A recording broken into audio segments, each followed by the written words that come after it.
Welcome to the land of no easy answers. Our world, though more connected than ever, seems to have forgotten how to connect. Everywhere you look, the disconnect is obvious, from nature to the people around us, and even within ourselves. This is Alex Knight, and thank you for joining us as we attempt to unravel the mysteries of the mind and your universe. Now, let's meet our panel. Over in one corner is Kristin Rumohr. Hello. And in the other corner, Aaron Stewart. Oh, hi. Over here. Oh, crazy. Okay. Thanks for joining us again on our continued journey of mental health awareness and Mental Health Awareness Month. That's what it is for the month of June. So this is a series. Today, we're going to focus on how nature impacts us, our well-being.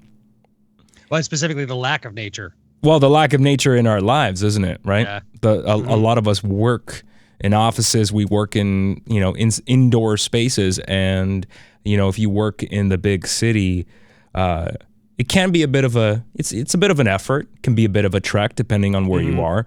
Right. Yeah, it's tougher to find a decent green space to wander through. Hey, I mean. Yeah. So that's what we thought we would focus this episode on, that, and point out some things and maybe talk a little bit about what other cultures do as well, because I actually find what the Japanese do fascinating. They have a long practiced history of something called, I believe it's called Shinrinyoku, which roughly translates to forest bathing. And it's done as basically the concept is just completely immerse yourself in nature. Just take away technology and spend time in nature, and it's used as therapy for a multitude of things. I mean, even if you just need to get away from the office. I mean, think about, especially in Japanese culture, right? They're workaholics, right? They're so focused on career and job. And if you live in the big city, right, you need to get away from that, right? But that applies to any culture, I think. You need to make the effort, which is what we talked about on some of our previous episodes here about, how do you carve up the time in your day and in your week? And, it's important to take care of yourself. So let's talk about how we can actually take care of ourselves. Do any of you guys you like hiking? You like going out in nature? Is that something that you find challenging? I make it a priority to do it a couple times a week. But I also acknowledge that I'm in a position to be able to do that. Like I live 5 minutes away from a massive forest, right? And I have a more flexible schedule. But I know for a lot of people, it might just not be that simple. If you live in an urban center, you don't have a vehicle to be able to then travel outside. And that would take a toll. So kind of what are the little things maybe people can do to kind of bring nature to them? There's a lot of research on just having plants in your home, in your office. Yeah. Make a huge difference to your mental health.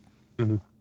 Yeah. Colors as well. There's been some studies showing even if you just hang a painting, let's say in your office or in your home that uses kind of the similar colors you see in nature, it's not going to have quite the same effect, but it's definitely going to help if you just kind of look at that to calm your mind.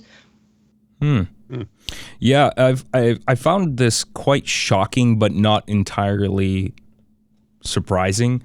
There was a study that was conducted by the Environmental Protection Agency, and they said that the average American, I don't know the details of the study, have to go into it, so take this with a grain of salt, but it says, according to this study, the average American spends 93% of his or her time indoors. Yeah. I mean, that's not really surprising, is it? Nope. Yeah. It's either but when you indoors or put in your that car, that way, that sounds shocking. And yet that's, Well, course we do. That's, again, and we talked about, in one of our previous episodes here, we talked about, our diet, right? And how the lack of vitamins, like vitamin D is essential. We get that from the sun.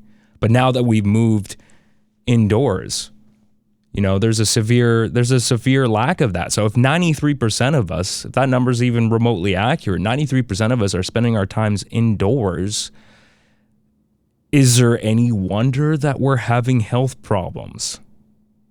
Yeah, and apparently right? the reason vitamin D is so special is because it metabolizes with so many other vitamins and minerals inside the body.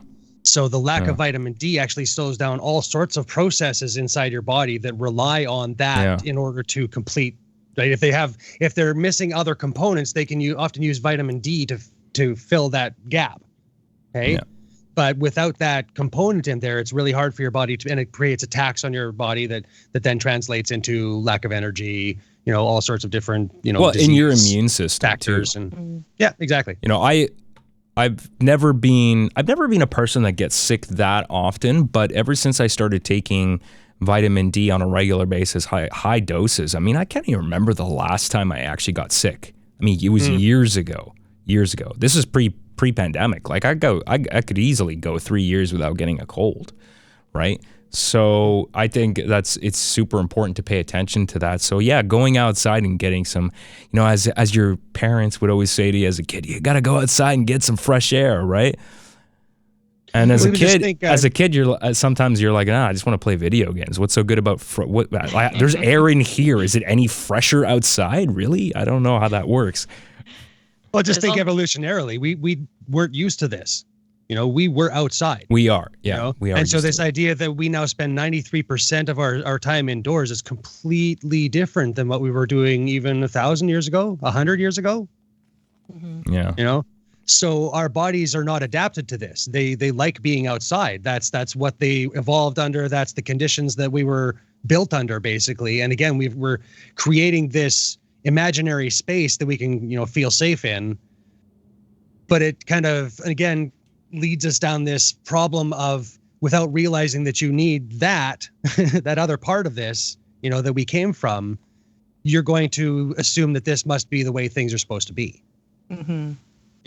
And without actually questioning whether sitting in front of a TV is good for us or whether we're better off to just get off our asses and go outside and go for a walk, you just assume that this is what we're supposed to do.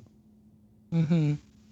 And so maybe it could add to the disconnect as well that absolutely. We talk about a lot, just going out and playing in the dirt, so to speak, like connecting with nature kind of subconsciously reminds us how connected everything is. And you take that away, no wonder we kind of all feel so isolated. Yeah. Yeah. Back in the day, we had sticks and we were happy. Yeah. But I mean, think about that. That forced you to use your imagination, and I find it fascinating that, when they like the wooden block test, okay, a psychological thing they give to children and they just say, they give them a wooden block and they just say, write down the number of things that you could use that block for. Okay. And children are imagining all sorts of, it's a dragon, it's a train, it's, they come up with all sorts of, amazing things that this wooden block could be. But if you gave that same wooden block to an adult, their list of possibilities for this thing is much smaller. Sure. Mm-hmm. And that always fascinated me inside our heads, that somehow we lose this creative streak and, as we get older. Absolutely. I'm so glad you brought fostering this. I'm so glad you brought that up, because I think that ties in perfectly with this thing on the subject of mental health, because I took a series of courses at a business school, and one of the courses actually was a course specifically on creativity. And when we did these group projects together, it was quite a fascinating experiment to give a group of adults a box of Lego and to basically force them to use their imagination. And these are things that we lose. Right? We lose these things because we don't exercise the creative aspect of the brain. And it was fascinating to see, and everybody was different. Some people can immediately use their imagination and develop. We had to basically come up with a story and just build something. And some people just completely freeze up as adults. They go, I don't know what to do with this. Lego for kids. I can't, I don't know what to do. I can't do it. And they just get completely frozen. They cannot use that part of their brain because it's just atrophied. As an adult, I think there's a sociological thing as an adult you have to act a certain way, and you have to behave a certain way, and that's all part of it. And I think that doesn't help us function. And I think we could use creativity. And the underlying thing that I learned walking away from that, it was part of the discussion, was that anybody can be creative, right? You don't necessarily have to naturally have artistic inclination, right? Anybody can be creative. Anybody can ad lib. Anybody can use those parts of their imagination, that fun aspect that we have as carefree children. You can get that back if you just exercise it like a muscle, right? And there's so many benefits, right? See, I was going to further that to say that everyone should exercise their creativity. Yeah. It's not just can, right? But everybody should be using these parts of our brain. And that's kind of, again, where I get lost in this. Like, why aren't we, the idea that you can go through life without reading a book, just what? Like, you're never even going to consider the possibility that there might be outside thoughts than what goes inside your head. I mean, that just... Or any sort of mental exercise. Yeah, exactly. Yeah, we've got so many distractions that it seems like hard work. But, like, there's a lot of studies about, if you can't read a book, even doing crossword puzzles, for example, right? There's a lot of research on if you do a crossword puzzle once a week, it helps to stave off things like Alzheimer's and prevent cognitive decline in later years. Yep. Right? And how much effort does that really take? Yeah. Mm-hmm. I know it's not the same, but how do you feel about audiobooks? Because I know a lot of people that say, I just don't have time to pick up a book, so I'm just going to listen to the audiobook version. But doesn't exercise the same part of your brain, though, right? Yeah, you're probably not retained. Like, I just find for me, when I've tried to listen to audiobooks, it's cool because it's a very different experience, especially if you have a great narrator and they've added sound design into it, and it's almost becomes like a movie, an audio movie that you're playing back in your head, kind of imagining it, like almost like an old school radio drama type thing. Mm-hmm. But I just find it very difficult to absorb what's going on in the story, because oftentimes, and I think the whole point of the audiobook is because you don't want to sit down and focus on one thing, but then you're doing other things. So if you're on your commute, you're distracted, you're doing stuff at work. Like, I've tried the audiobook thing, and then I realized, like, 3 hours have gone by, I've listened to this thing, and I can't remember one fucking thing that's happened. Mm-hmm. Right? Because I was doing the laundry or doing the dishes. And it's like, you have to, I think, sit down and actually, the whole point of the book thing is just sit down and focus on one thing. And I don't see how you can absorb the same information. There's different types of learners, right? Yeah, so, we have our five senses. We're all going to be more kind of strongly affiliated with one in terms of learning. So I'm more of a visual learner, which it sounds like you are as well. So for me, I need to have that book in front of me to be able to focus. But there are plenty of people that are audio. So actually looking at a book to them would be more distracting than listening to it.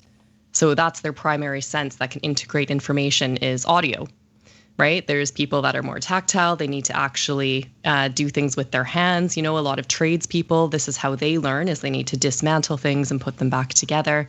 So we're all just different in how we're wired and how we're built. That's true. So I like that there's, access to different types of information. And that's one thing that the internet's been great for as well, right? So that you can now learn visually, you can learn audio. Like, there's so much more access now than there has been before. Yeah, that is one of the wonderful things. I always try to look at the positive aspects of the internet too, because it's so easy to just look at the negative things that and consequences of it, of having all that information readily available and accessible 24/7. But I appreciate you bringing that up, because I just thought everyone was like me. Apparently not. Isn't that the whole point of the show? Convince us that we're all exactly the same? Yeah, thank you. I was just going to say that. I was like, that's pretty much all. This whole perspective shifting thing is kind of what we're here for attempting to do, right? Or at least trying to look at it from the other side, right? So that we can hopefully, even if it's not where we're going to shift to, we can at least appreciate the fact that there is that other perspective. So, yeah. Kind of the issue with standard schooling, which it's becoming a little bit more talked about now, but like forcing all kids to learn the same way. Yeah. You all must read this and regurgitate it, write this test. And it's now coming out that, a lot of children just do not do well in that sort of environment because that's not how they absorb information. Yeah. And if that's the only option, then it's real tough to not feel like you're doing something wrong, you know? And the problem is that then when you're put into a situation where you have that chance to actually absorb the information the way you do and you shine, you know, it's often taken as, well, you know, that's just an outlier instead of that being actually, you know, the description of how I do things, you know? I've never been a huge outdoor person, but looping back to that, I will say the last time with my girlfriend, you know, she really, really encouraged me to get out of the house. So we planned this whole trip. We went for this long hike up a trail, you know, and it was just like really scenic. And then you got a river next to you, and we eventually climbed up to this place called Crystal Falls here. And it was really, really fantastic. And we brought a lunch with us, so we had a picnic up there. It was really great. And I realized after I was just kind of soaking it all in once we reached the top of the waterfall, and I was looking around, and it was quiet other than just like the sounds of birds and stuff like that, and the sound of the running water. And I actually felt completely different. I felt really, really relaxed, like I've never, like not the same kind of relaxed like I would feel if I was just lying on a bed, for example. It was completely different. I was like, this is what that's about. Oh, okay.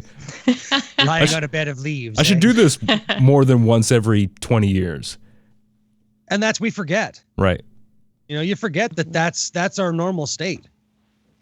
You know, and this is actually the uncommon state that we've built around us. You know, our normal state is outside in nature, you know, and being part of that and feeling that connection. You know, we've had these constructs put around us that you know, try to get us to forget that so they can sell us shit, because it's easier to sell shit to people who are in one place than it is to catch them on a trail now, isn't it? Right? And that's kind of start advertising on trails. But that's the thing, like that's where this could go if this doesn't get checked as an actual problem that we need to actually deal with.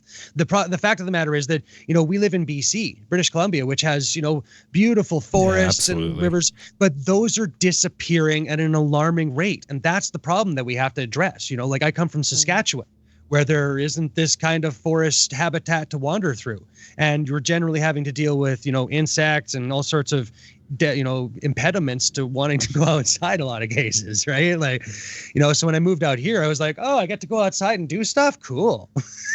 You know, and I get that a lot of people don't have that option. So it's tougher to carve out that time and becomes less, you know, more of an issue to actually make it happen. So that's, again, what we need to start addressing is building those spaces so that we can actually go and get this part of our necessity of life, essentially, in order to be a, you know, complete person. We need this other part of our lives, and by dismissing it, we're doing ourselves a real disservice. And giving your brain a bit of a break as well, because living in urban centers, right, the constant bombardment that we talk about a lot, right? And like you're saying, Alex, when you go out into places like nature, especially if there's no phone service, makes a huge difference as well. And it takes usually 45 minutes to an hour for your brain to actually go, you know, here I am, right? You cut out the noise. Listen to this. This is interesting. This is some actual science and data here provided by the National Library of Medicine. So this is, again, on the practice of forest bathing done by the Japanese. It says, in the present study, we investigated the effects of a forest bathing on cardiovascular and metabolic parameters.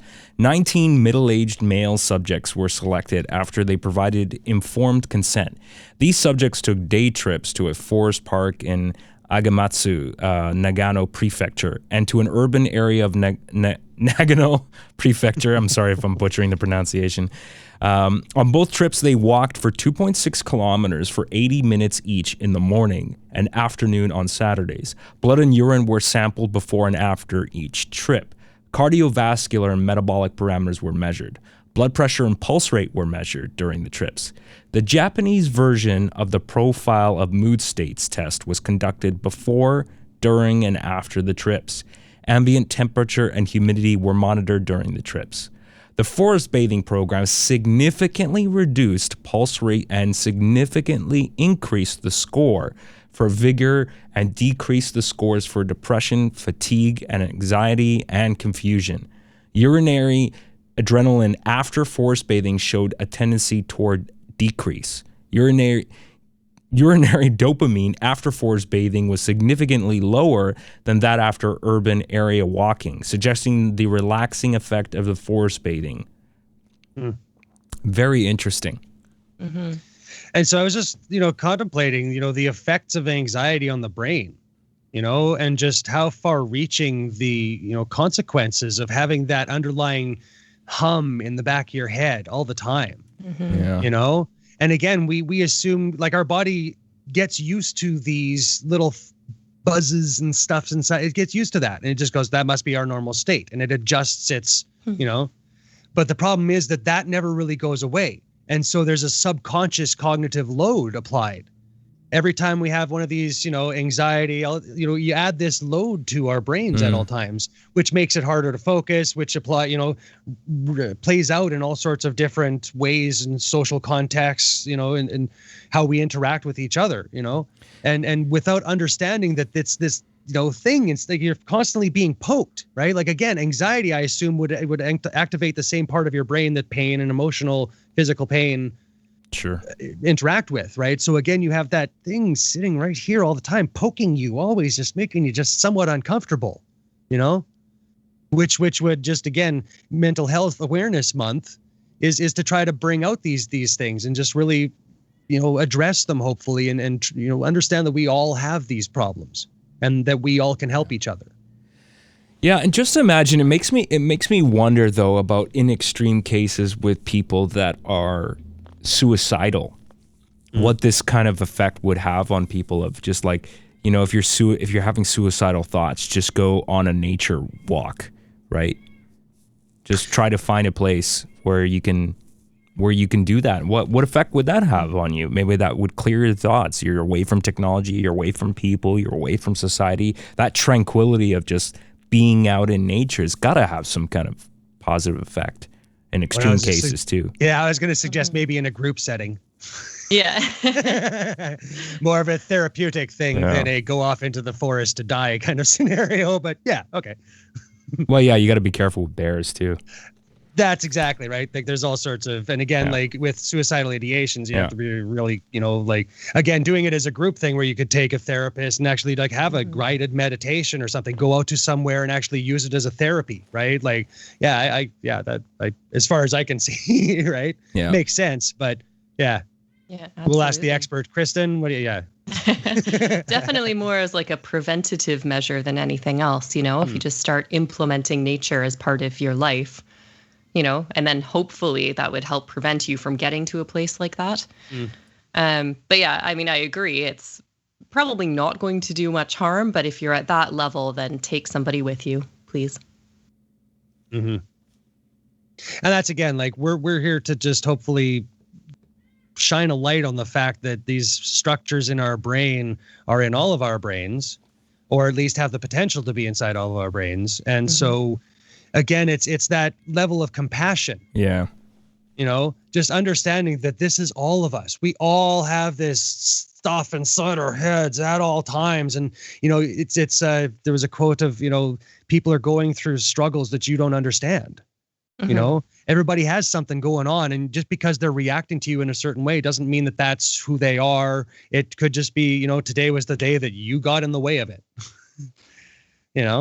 And again, if we all understand that we have that level of anxiety, then the question more becomes, hey, buddy, how can I help? And then we get to try to build some things instead of just knocking shit over all the time. Yeah. And, especially if you're someone like me that doesn't particularly get excited at the thought of going out in nature because you like your creature comforts, and I said this in previous episodes, but, you got to also get out of your comfort zone. You just have to force yourself to make those steps, because otherwise they're just never going to happen either, right?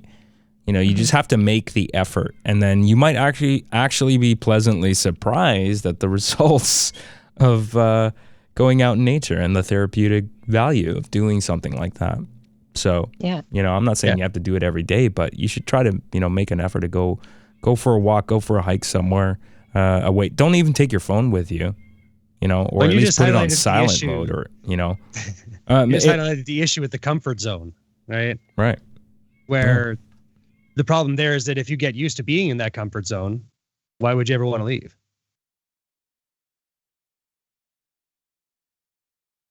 Yeah, I thought so. Right. And that's the thing. Like, you need to learn that comfort zone is actually a crutch and isn't actually helping us in any way. And that's kind of the problem here is that, again, we get used to that level of, and so we assume that this is what it must be, for us to always just be right here where one more drop of water, we're going to fall right underneath it, and it becomes a real issue of, the comfort zone is, again, not helping us. You need to be able to get it. That's where the creative thinking comes along, right? Like if you can only imagine yourself here, it's hard to imagine yourself here. Mm-hmm. And to try to get out of that comfort area is, again, as far as I'm concerned, part of life. I mean, absolutely. We were given this thing, whether you believe in, creationism or blah, blah, blah, right? Like as far as I'm concerned, if a being of energy existed and was given the chance to have a form, why wouldn't it want to be just like, oh my God, what's that? Oh, hey, check this out. Hey, oh my goodness. Oh, this is crazy. Check this out. When it touch me, it does this. But the particles of this aren't actually touching that at all. Can you, right? Like, why wouldn't you just be, wanting to just get the largest part of this experience that you could? And just appreciating the fact that we actually get the chance to experience something, and I'm hoping that will help just kind of get past the idea of me as just this lump of meat sitting here. Yeah, you raise a good point. And for those listening to the audio version of this podcast, Aaron's gesticulating very. He's very animated with his hands. It is much more fun on YouTube. Yes, it's helpful to have to watch him on camera. Exactly. I do need to get like smoke effects or something, right? Right? Every once in a while, a pile of cards just pops out of my. Learn some magic or something. That'd be fun. Yeah, exactly.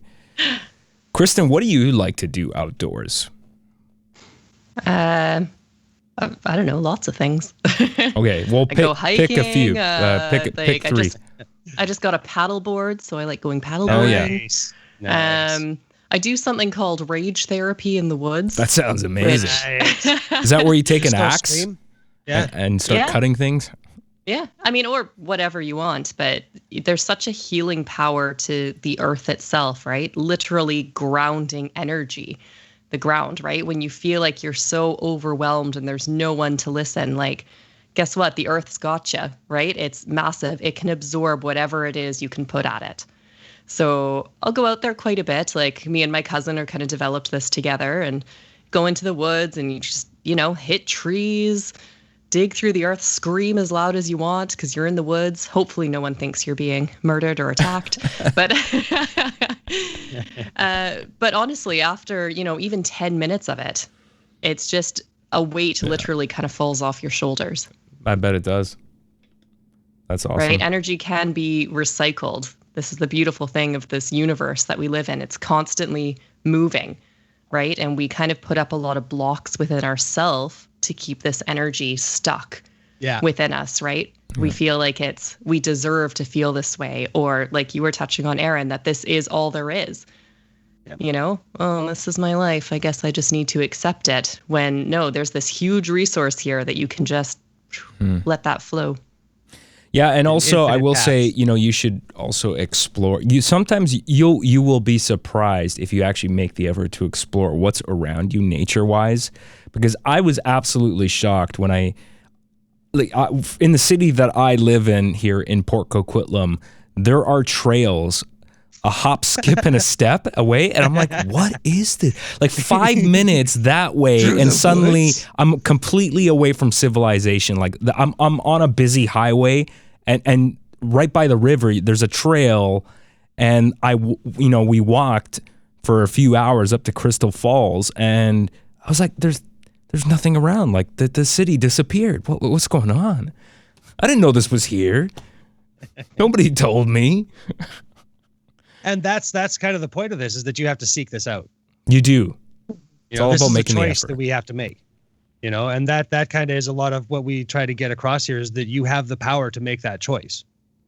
Make the like right you said, one. they're right outside. If you like, even in Saskatchewan, there's tons of parks, and I mean it's open sky everywhere. It's prairies, right? Like if you wanted to get outside, just go do it. Yeah. Right. And that's the thing. We put up excuses. We make these. Oh, of course. And that becomes our comfort zone. And so every time we have this idea of going and do these things, our brain just falls back into the easy, Well, it's so easy to self-sabotage, right? Absolutely. You could tell yourself, come up with all these excuses. Oh, like there's a million other things I need to do, and I just don't have the time, and whatever it is, right? It's very easy to self-sabotage. And you just have to let go. Too easy. More easy than doing the other part. Yeah. Yeah. At the absolute least, get a plant. There you go. Put your hands in some soil for like a minute. Yeah. If you can't do anything else, it'll help. Is there an end goal to putting hands in soil, or? Well, yeah, That's actually, just wiggle them around, right? Well, no, like actually, it's just apparently that the bacteria in the soil actually affects our chemistry. Mm-hmm. Right. So Which there's is actual actually scientific evidence to show that putting your hands in some soil and actually getting that dirt on your hands actually is beneficial to our immune system and a lot of our kind of function. That reminded me of a point I wanted to make in this episode, was about the disappearance of kind of parks and nature and things like that. Yeah. So in urban centers, I was reading an interesting article that about 30% of the bacterial microbe is gone in urban centers. Yes. Right. So what effect could that have, right? If we're meant to be having these bacteria and things that are present in nature, we're taking that away. Could there be a correlation between that and the increase of diseases we happen to see? Maybe. That would be crazy, right? Not saying definitively, but it seems like it's within the realm of possibilities. Considering the millennia that we have spent outside. Yeah. Yeah. You would think. Yeah, makes sense. Great. Yeah. And again, we do ourselves a disservice by not understanding that.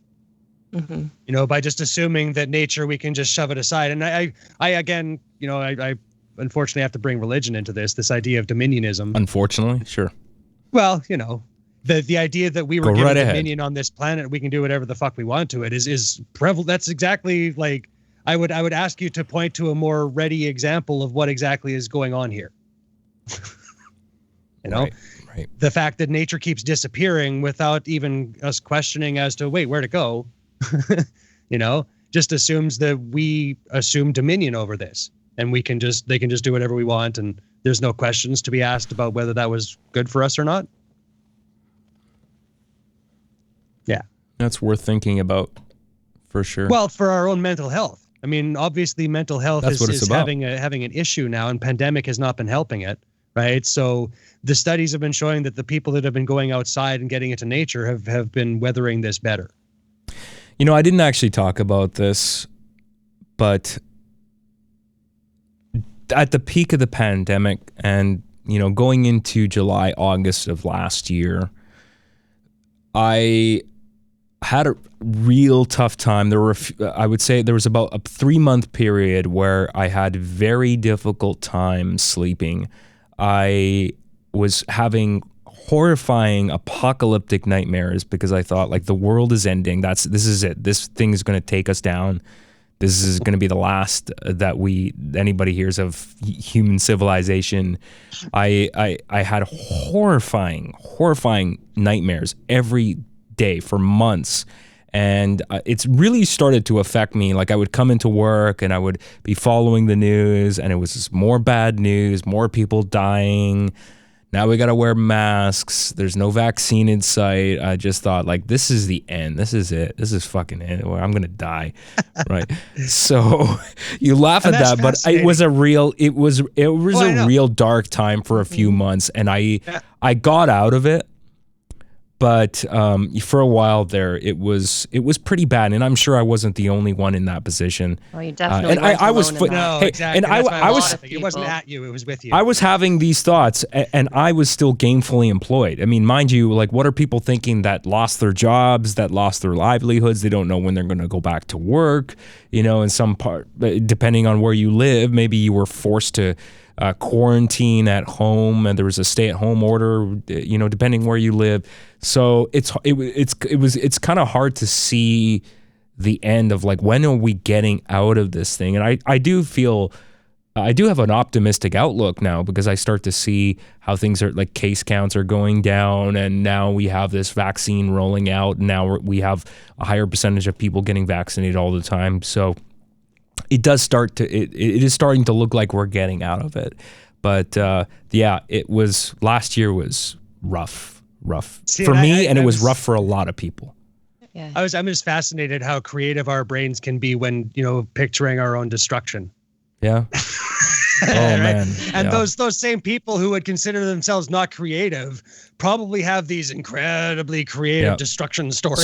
So right? one of the horrifying dreams that I had, and there were different variations of it, but a lot of it was involving nuclear warfare.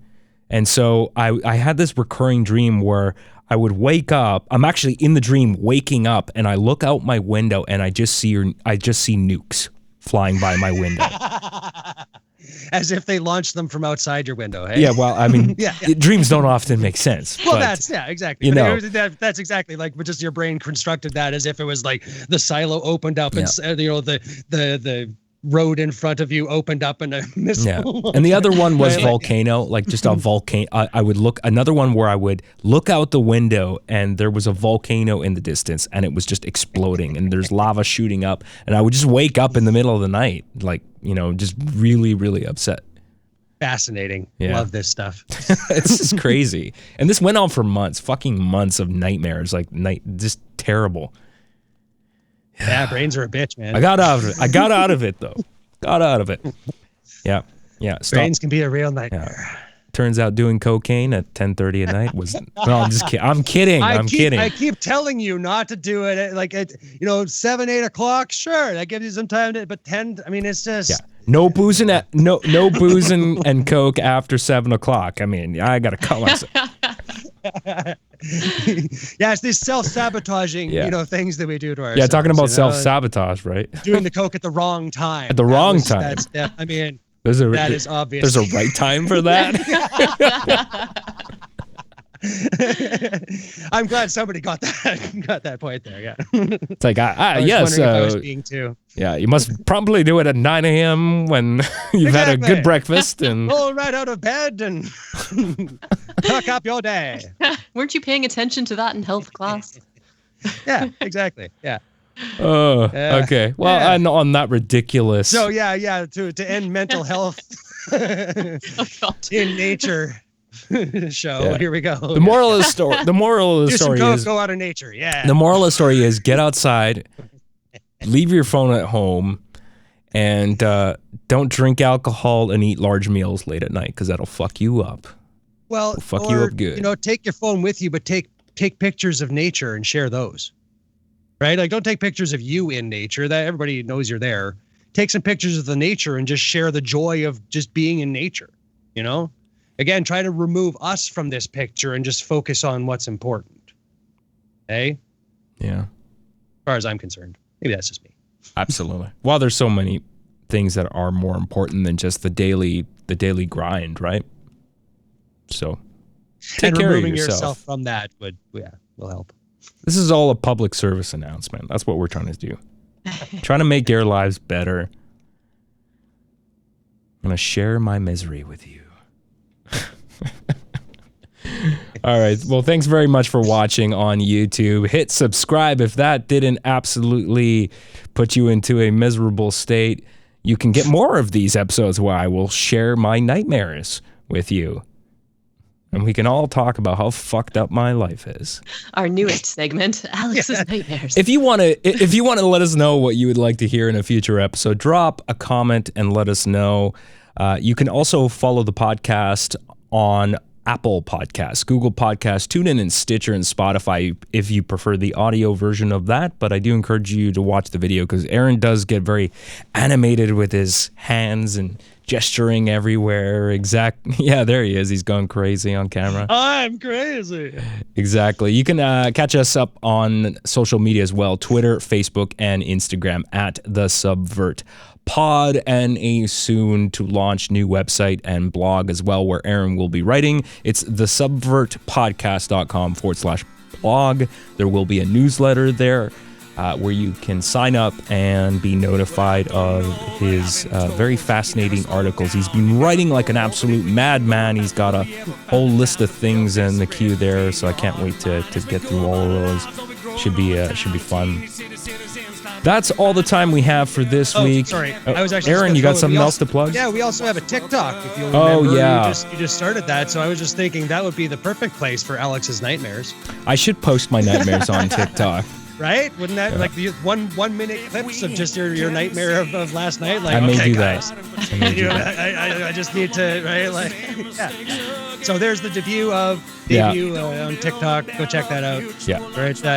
TikTok at the Subvert Podcast. I assume, it's the same handle everywhere. So it's at the Subvert Pod is the same handle that we use everywhere. So yeah, do check us out. We will get some stuff up on TikTok as well. And remember, before you go, that we're all fucked up. So let's be fucked up together.